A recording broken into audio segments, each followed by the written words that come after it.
আগের বলে রান নিতে গিয়ে তাওহিদ হৃদয়ের সঙ্গে ভুল বোঝাবুঝি হয় লিটন দাসের।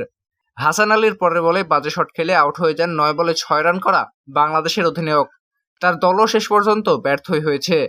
57 রানে দ্বিতীয় ম্যাচটি হেরে নিশ্চিত করেছে সিরিজ হারও। লাহোরে কাল পাকিস্তানের বিপক্ষে ম্যাচের পর নিজের আউট নিয়ে প্রশ্ন শুনতে হয়েছে বাংলাদেশের অধিনায়ক লিটনকে। মেজাজ হারানোতে গিয়ে এমন আউট?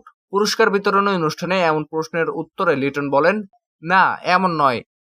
তবে এরপর যা বললেন তাতে স্পষ্টই বোঝা গেল লিটন ঠিকই মেজাজ হারিয়েছিলেন। লিটন বলেন, ক্রিকেটে আপনার বেসিক জিনিসগুলো করতে হবে। এটা রান নেওয়া তো বেসিক। এই মুহূর্তে আমরা মৌলিক কাজগুলো অনুসরণ করছি না। আপনি যদি ব্যাক টু ব্যাক 2টি উইকেট দেখেন, আমরা 2টি রান নেইনি। আমি এটিকে দুষছি না, তবে আমাদের এদিকে মনোযোগ দিতে হবে। দ্বিতীয় টি-20তে শুরুতে ধাক্কা খেয়ে যায় বাংলাদেশ।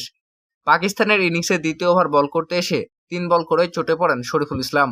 পুরো ম্যাচ আর বল করতে পারেননি তিনি। এইভাবে অনেকগুলো কারণে বাংলাদেশ দ্বিতীয় টি-20ও জিততে পারেনি। তো দর্শক, ক্যাপ্টেন হিসেবে লিটনকে আপনারা কিভাবে দেখছেন তা অবশ্যই জানিয়ে দিবেন আমাদের ভিডিওর কমেন্ট বক্সে।